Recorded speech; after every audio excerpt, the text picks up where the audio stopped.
Bunch of remixes. I don't think I've seen many remixes from you. There's a couple. Do you like that? Yeah. I think it's really exciting when people do that. I wish more people would do that. Yeah, who would you like to remix your songs? Apex. That would be a good one. Yeah. And in terms of playing live, Bjork. Who? Bjork. Bjork. Yeah. Cool. Yeah. She probably wouldn't want it, but You never know. And you, in terms of playing live, your song is very trippy. Some of the songs are quite long. How important it is playing live for you? And again, especially nowadays when everything happens so fast, and you have time to go there and present yourself properly, and have the attention of the audience for that hour or so. How does that work for you guys? Speak again. I'll just say yep. Hmm? And you guys say something and I say yep. That's our dynamic. I probably agree with this stuff. You say. What was the question? The question Playing was Playing live, yeah. how do we important it is deal for you? with the time? Yeah, how that do you we like have? it? How important it is for your sound? It's incredibly important because, especially since I've been in the band, we've spent more time on stage with one another than we have in the studio or even composing material. So that environment is so much more familiar to us than anything else, you know. So we've been able to cultivate our aesthetic as it is now on stage as opposed to anywhere else, you know. More than ever.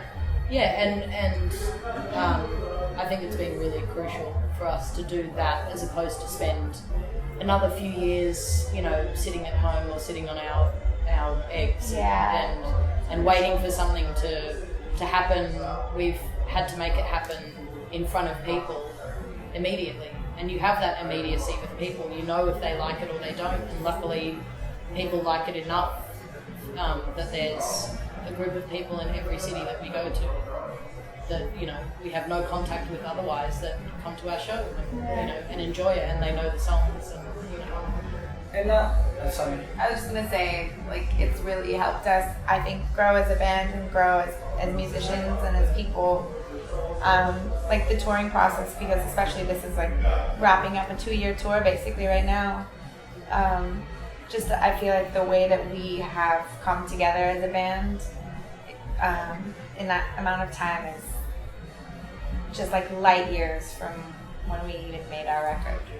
Just because of that learning, first of all, through repetition.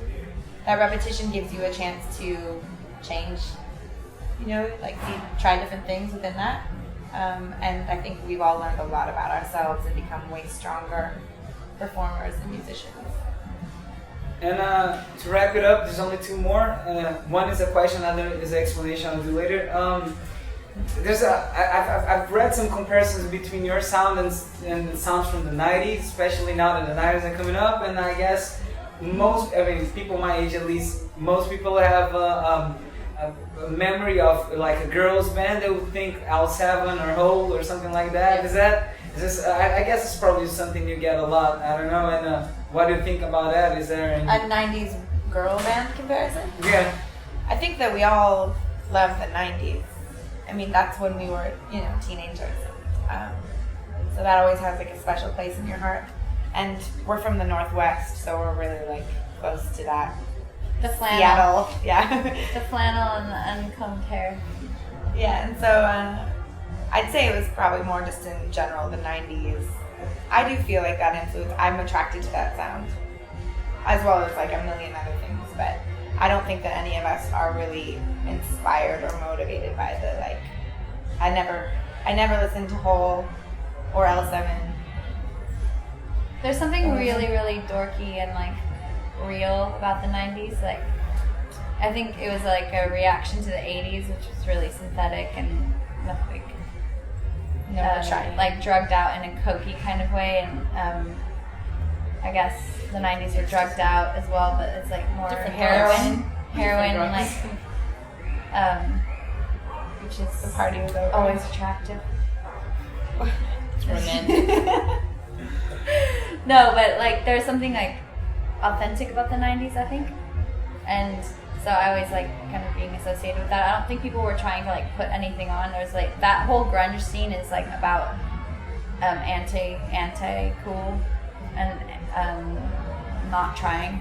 You know, Until it became cool. Till it became cool, which is And there's the way it definitely goes. a certain amount of trying too hard to not be cool that was going on then, which is maybe we could like be hopeful that the evolution out of that is like a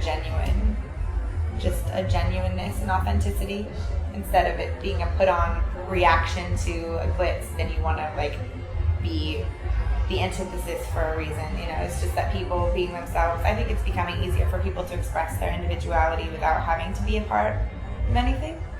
There's more acceptance to just kind of be your freakish self, one would hope.